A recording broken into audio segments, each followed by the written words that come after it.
الحمدللہ رب العالمین والصلاة والسلام علی خاتم النبیین اما بعد فاعوذ باللہ من الشیطان الرجیم بسم اللہ الرحمن الرحیم پڑھیے الصلاة والسلام علیک یا رسول اللہ وعلی آلک واصحابک یا حبیب اللہ الصلاة والسلام علیک یا نبی اللہ وعلی آلک واصحابک یا نور اللہ۔ ہاں، اپنی اولاد کو دیندار بناؤ، پھر مت کہو میرا ادب کرو، وہ دین بتائے گا۔ وہ قرآن پڑھے گا تو قرآن کہے گا اف نہ کہنا، وہ حدیث پڑھے گا تو حدیث کہے گی کہ ماں باپ کو محبت سے دیکھو تو حج کا ثواب ہے۔ وہ خود آ کے آپ کے ہاتھ چھوم رہا ہوگا کیونکہ اس کو دین سکھا رہا ہے۔ ہم دین سے دور کرتے ہیں بچے کو اور بچہ ہمارے ہاتھ سے بھی چلا جاتا ہے۔ یہ نہ کیجیے گا۔ وہ جملہ ہے نا، میجورٹی کے لیے نہیں، سب کے لیے نہیں، میجورٹی کے لیے کہا جاتا ہے کہ بچہ دنیا میں ترقی کر جائے نا، بڑی ڈگریاں لے لے، بڑا افسر بن جائے، بہت پیسے والا بن جائے، بڑے جناب دنیا میں نام کما لے، تو بعض اوقات ماں باپ ڈر رہے ہوتے ہیں بات کرتے ہوئے کہ یار افسر ہے میرا بیٹا، بہت بڑا آدمی، کہیں ناراض نہ ہو جائے۔ ایسا بھی وقت آ جاتا ہے کہ ماں باپ کو بچے سے بات کرنے میں ڈر لگتا ہے۔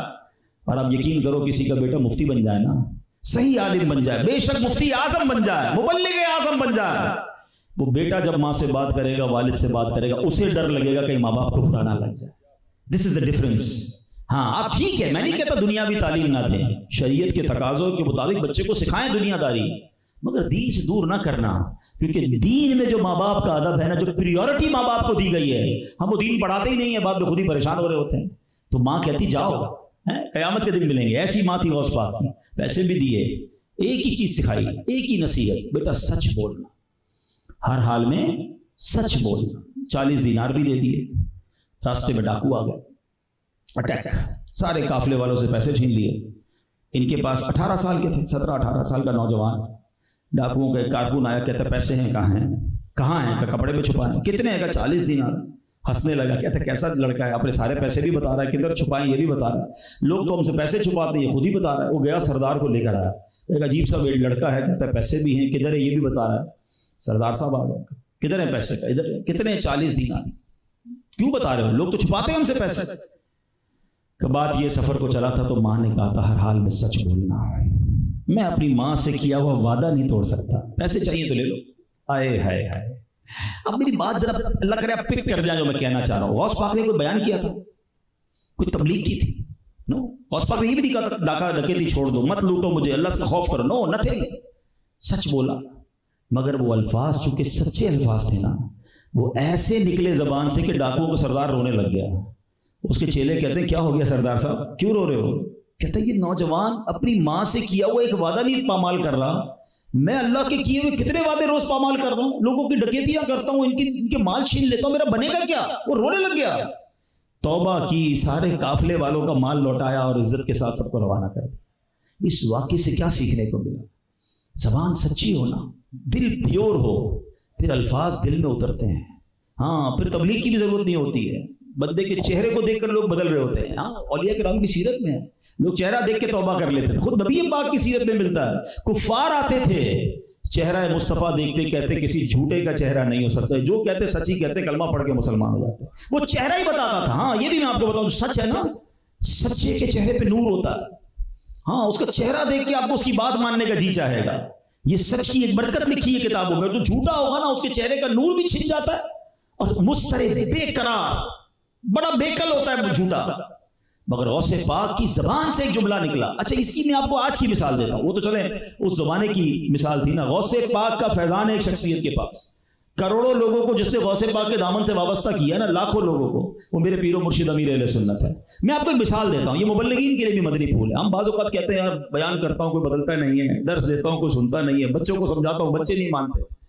یار امیر اہل سنت کی زبان سے جملہ نکلتا ہے۔ آپ نے فرمایا کہ میری نیت ہے، میری خواہش ہے کہ 12 ارب درود پاک کا تحفہ نبی پاک کی بارگاہ میں پیش کرنا۔ سارے دعوت اسلامی والے، تمام عاشقان رسول درود پاک پڑھے، 45 ارب درود پاک پڑھ لیے گئے۔ یار زبان سے نکلتے ہوئے عمل کرنا شروع کر دیتے، کیسے؟ یہ وہی بات ہے، یہ فیضان غوث اعظم ہے، دل صاف ہونا جس کا۔ ہاں، پر نہیں مگر طاقت پرواز رکھتی ہے، جو دل سے نکلتی ہے نا وہ اثر رکھتی ہے، لیکن اس کے لیے پہلے دل صاف کرنا ضروری ہے۔ مبلغین کے لیے بھی مدنی پھول ہے۔ میں چاہتا ہوں کہ میری بات دل میں اترے نا، پہلے یہ صاف کرنا ہوگا. اندر سب گندگی بھری ہوئی ہو, جھوٹ بھی چل رہا ہو, غیبت بھی چل رہی ہو, بدگمانی بھی چل رہی ہو, کینہ بھی رکھا ہوا ہو, دشمنی بھی رکھی ہوئی ہو, اور میں کہوں میری باتیں لوگ مانیں, نہیں ہوگا. پہلے اس کو صاف کر لو, پھر تم سادی سی باتیں کرو گے نا, وہ بھی لوگ ماننا شروع کر دیں گے, وہ بھی دلوں میں اترنا شروع ہو جائیں گی, وہ بھی لوگ اس پہ بدلنا شروع ہو جائیں گے. تو یہ فیضان غوث اعظم, غوث پاک کی سیرت کا یہ بدری پھول. کتنی بار یہ واقعہ سنا, میں تو جب سے چھوٹا ہوں جب سے سن رہا ہوں یہ ڈاکوں والا واقعہ, مگر سچے ہوئے کہ نہیں؟ سوال یہ ہے, اگر واقعی غوث پاک سے محبت ہے نا قادریوں, تو پھر جھوٹ سے سچی توبہ کریں. یہ جھوٹ ایسی بربادی لاتا ہے نا, ہمیں اندازہ ہی نہیں ہے. ہماری برکتیں ختم ہو جاتی ہیں, ہمارے چہرے سے نور ختم ہو جاتا ہے, طبیعت میں سرور ختم ہو جاتا ہے, فیملی میں محبت ختم ہو جاتی ہے. اب دیکھیں نا, حدیث پاک میں آتا ہے جس کا مضمون ہے کہ جو ایک بار جھوٹ بولتا ہے, رحمت کا اس کے منہ سے اتنی بدبو نکلتی ہے کہ رحمت کا فرشتہ 1 میل دور ہو جاتا ہے. اچھا, علماء نے اس پہ بھی بڑی ڈیبیٹ کی کہ یار بدبو نکلتی ہے تو ہمیں کیوں نہیں آتی, ہم تو روز پیسٹ کر رہے ہوتے ہیں, برابر والے کو بھی نہیں آتی. بڑی پیاری اس کی اگزامپل دی کہ جو یہ جمادار ہوتے ہیں نا, یہ گٹر میں اتر جاتے ہیں, ان کو پھر بھی بدبو نہیں آتی کیونکہ ان کی اتنی بدبو میں عادت رہنے کی عادت ہو گئی ہوتی ہے. تو علماء کہتے ہیں آس پاس اب اتنا جھوٹ ہو گیا ہے, اتنے لوگ جھوٹ بول رہے ہیں کہ کسی کو اس کی بدبو ہی محسوس نہیں ہو رہی ہے, مگر نکلتی ہے بدبو اور فرشتے دور ہو جاتے ہیں. اب آپ بتائیے, جس نے رحمت کے فرشتے ہی دور کر دیے تو برکت کہاں سے آئے گی؟ کاروبار میں جھوٹ, فیملی میں جھوٹ, دوستوں میں جھوٹ, بس بات پہ جھوٹ, پتہ کسی فائدہ بھی نہیں, پھر بھی جھوٹ بولنا ہے, عادت سی بن گئی ہے جھوٹ بولنے کی. نہ کریں ایسا, یہ جہنم میں لے جانے والا کام ہے. نبی پاک نے معراج کی رات دیکھا جن کو عذاب دیا جا رہا تھا, اس میں ایک شخص کو ایسا عذاب دیا جا رہا تھا, زنبور کہتے ہیں, حک کہہ لیں, اس کو چمڑے پہ ڈال کر کھینچا فرشتوں نے, گدی تک لے گئے, پھر بائیں طرف لا کر گدی تک لے گئے, تو یہ والی گدی ٹھیک ہو گئی, یہ والا جبڑا ٹھیک ہو گیا, پھر دوبارہ اس کو شروع, یعنی یہ رائٹ لیفٹ قیامت تک عذاب ہوتا رہے گا. فرمایا کیوں ہو رہا ہے یہ عذاب؟ کہ حضور یہ جھوٹ بولتے تھے. کیسے برداشت کرو گے؟ کبھی ڈینٹسٹ کے پاس گئے, زیادہ منہ کھولتا ہے جب کسی ٹریٹمنٹ کے لیے, جان نکل جاتی ہے تو چیر دیا جائے گا نا, کیسے برداشت کریں گے؟ بچپن سے سن رہے ہیں جھوٹے پر خدا کی لعنت. کبھی سوچا کہ ہم تو اتنا جھوٹ بولتے ہیں؟ تو نہ کریں ایسا, سچ بولیں.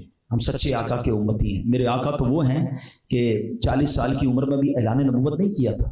اہل مکہ کے سامنے کھڑے ہو کر آقا نے فرمایا تھا بتاؤ میں کون ہوں, تو ان لوگوں نے کیا کہا تھا؟ آپ صادق ہیں, آپ سچے ہیں, آپ امین ہیں, سچے نبی کا میں امتی ہوں. اور ہمارے بارے میں لوگ کیا کہتے ہیں؟ نہیں بھائی نہیں, اس کی بات پہ بھروسہ نہیں کرنا ہے, جو کہتا ہے غلط ہی ہوتا ہے, آدھی بات ماننا اس کی, ہاں جو وعدہ کرے گا پورا نہیں ہوگا, دیکھ کے پیسے دینا, پیسے واپس نہیں ملیں گے, ہاں سمجھ لے بھائی جو بولتا ہے غلط ہی ہوتا ہے. یعنی کسی مسلمان کا تعارف ایسا ہو رہا ہے.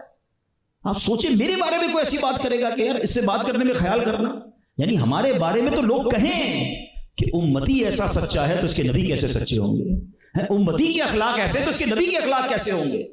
مگر انفارچونیٹلی آج مسلمان سے ڈر رہا ہے. تو بھول گیا آپ واقعہ, عیسائی نے مسلم سے پیسے لیے, عیسائی واپس ہی نہیں کر رہا تھا. کئی بار مسلمان گیا, میرے پیسے دے دو, نہیں دیے. ایک دن وہ چلا گیا ان کے پادری کے پاس, کہا یار آپ کے مذہب کا بندہ ہے, مجھے میرے پیسے نہیں دے رہا. اس نے ایک پرچی لکھ کے دی, کہا جا کے اس کو دے آؤ. پرچی دی, اس نے پیسے نکالے, فوراً دے دیے. کہا پیسے بعد میں لوں گا, پہلے بتا پرچی میں کیا لکھا ہے. اتنے دن سے میں تو دھکے کھا رہا تھا, مجھے دیتا نہیں تھا, ایک پرچی پہ دے دیا. کہا نہیں پرچی نہیں بتاؤں گا, پیسے لے جا, تیرا کام ہو گیا نا. کہتے نہیں تیری مہربانی, پرچی تو دیکھوں گا. بڑی بحث ہوئی, آخرکار بہت ضد کی, اس نے پرچی پکڑا دی. پرچی پتہ کیا لکھا تھا؟ اس عیسائیوں کے جو پادری نے لکھ کر دیا تھا, کیا تو مسلمان ہو گیا جو لوگوں کے پیسے ٹائم پہ نہیں دیتا ہے؟ اب بتاؤ, یہ چاٹا نہیں ہے ہمارے منہ پہ کہ آج دنیا میں لوگ مسلمان لوگوں سے کام کرنے میں ڈر رہے ہیں. حالانکہ ہونا کیا چاہیے تھا, وہ نبی کے امتی ہیں کہ ہم سے بزنس کرنے والا کہتا ہے یار آنکھیں بند کر کے مسلمانوں سے کام کرو, یہ جو کہتے ہیں سچ ہوگا, کیونکہ ہم سچے نبی کے امتی. اتنا جھوٹ, اور یہ جھوٹ کی بربادی میں آپ کو بتاؤں, ہمیں تو دوست بھی جھوٹے ہی اچھے لگتے ہیں. ارے یار بڑا مزہ آتا ہے, ساری رات بہت ہنساتا ہے, گھماتا ہے, پھراتا ہے, عجیب باتیں ہوتی ہیں. کوئی بات نہیں, جھوٹ بولتا ہے لیکن انجوائے کرتے ہیں. نہ بیٹھا کرو جھوٹوں کے ساتھ, ہاں جو اس پہ لعنت برسے گی نا تم پر بھی برسے گی. قرآن کہتا ہے کونوا مع الصادقین, سچوں کے ساتھ ہو جاؤ. ہم بیٹھے جھوٹوں کے ساتھ ہیں. میں آپ کو ایک واقعہ سناتا ہوں. ایک شخص تھا, اس کو شادی ہوئی, اپنی وائف سے بڑی محبت تھی. کہتا ہے یار بیوی سے کام کرانے سے بہتر ہے پیسے اللہ نے بڑے دیے ہیں, کو غلام خرید لیتا ہوں. اس زمانے میں غلام خریدے جاتے تھے. وہ گیا بازار میں غلام خریدنے, کتنے کا؟ بڑا 50% ڈسکاؤنٹ میں مل رہا تھا. مثال کے طور پہ 10,000 ریٹ تھا, کہ 5,000 میں لے جاؤ. تو یار 5,000 میں بڑا تگڑا محنتی لگ رہا ہے. کہ ایک عیب ہے اس کے اندر. عیب کیا؟ بولے سال میں ایک بار جھوٹ بولتا ہے. بولے بس ایک بار سال میں؟ میں اپنی طرف سے کہہ رہا ہوں, کہتا ہوں ہم تو روز بولتے ہیں.